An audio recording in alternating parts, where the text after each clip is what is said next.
Հայաստանի էլեկտրական ցանցերը պետականացնելու օրենսդրական նախաձեռնությունը քննարկելու համար ազգային ժողովը հուլիսի 1-ին արտահերթ նիստ կհրավիրի։ Հետևել եք իրադարձություններին։ Կառավարությունը շատ արագ է ուզում հեծը վերցնել Սամվել Կարապետյանի ձեռքից։ Ակնհայտ է, որ պետությունը պետք է շատ արագ վերցնի Հայաստանի էլեկտրական ցանցեր ՓԲ կառավարումը։ Հայել ցանցը պետականացնելուց հետո Փաշինյանը կամենում է վաճառքի հանել այդ ընկերության բաժնետոմսերը։ Պետությունը, կառավարությունը կստանձնի Հայաստանի էներգետիկ ցանցերի կառավարումը եւ այդ կետից սկսած արդեն մենք ավելի հանգիստ պայմաններում հետագա սցենարները կքննարկենք, թե ինչ սցենարով են գնում։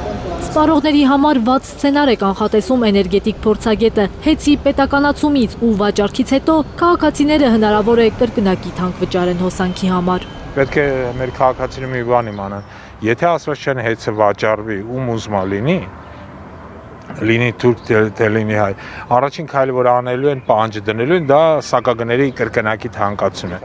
Ըստ փորձագետների վատթարագույն սցենարը կարող է լինել հեծ բաժնետոմսերը թուրքական ադրբեջանական ընկերությունների վաճառելը։ Եթե Ադրբեջանից գազ ներմուծելը ԿՊԱ-կանները չեն բացառում, հեծը թուրքերին տալու մեջ էլ տարօրինակ ոչինչ չեն տեսնի, վստահ են փորձագետները։ Ոչ մի սցենար, վատագույն սցենարներից եւ ոչ մեկը մենք չենք կարող բացառել։ Հեծը պետականացնելը մասնավոր բիզնեսը խլելու փորձ չէ, այլ հանրային շահի սպասարկում, շարունակում են վստահեցնել Փաշինյանի կառավարությունում։ Մենք չենք կարող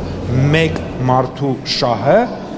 գերադասենք հազարավոր, 100 հազարավոր, միլիոնավոր մարդկանց շահերից։ Մենք չենք կարող մեկ մարդու ասել դու ինչ ուզես կարող ես անել եւ օրինակ հազարավոր տնտեսվարողներ բիզնեսներ կորցնեն։ Էներգամատակարար ընկերության պետականացումը հնարավոր է մեծ խաղի մի փոքր դրվագն է միայն։ Կառավարության նիստում տարածքային կառավարման նախարարը վստահեցրել է, թե հիմա Հայաստանում արևային կայաններն այնքան էներգիա են արտադրում, որքան կարող է արտադրել 2 ատոմակայան։ Պատկերացնում եք, չնկատելով 2 ատոմակայան ենք ստացել եւ հիմա հարցը այդ 2 ատոմակայանի ինչպես կառավարեն։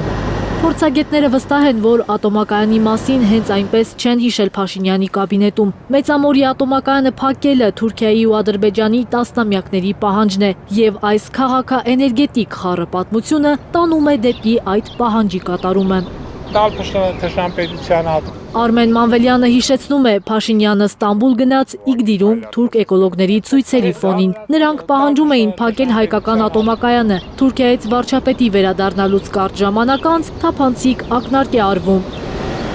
թե ատոմակայան կարող ենք եւ չունենալ։ Ատոմակայանի արտադրած էլեկտրաէներգիայից կրկնակի շատ հոսանք են տալիս արևային կայանները։ Թուրքիան օրինակ պահանջ է դնում ատոմակայանի փակման։ Թուրքիան Ադրբեջան բառացիորեն մի քանի շաբաթ առաջ Իգդիրում այսպես կոչված էկոլոգները այսպես կոչված իբր թե ժողով արին եւ հերթական անգամ պահանջեցին, որ Հայաստանի մեծամորի ատոմակայանը փակվի։ Այսինքն շատ հնարավոր սա այս ամբողջ նույն խաղի մեջ Հայաստանի նաեւ էներգետիկ կախվածության մեջ բերելու թուրքական կողմից։ Փաշինյանի կառավարության ընդդիմախոսները կասկած չունեն, որ նրա Ստամբուլյան ուղևորությունից հետո Հայաստանում սկսված ներքաղաքական ցնցումների նպատակն է ճաղավանդակների հետևում պահել բոլոր նրանց, ովքեր ընդդիմանում են թուրքական պահանջների կատարմանը, Հայաստանի տնտեսության թրքացմանը։ Զարուհի Սահակյան, Հենրիկ Համազասպյան եւ Նորայ Շարբաթյան, Հայլուր։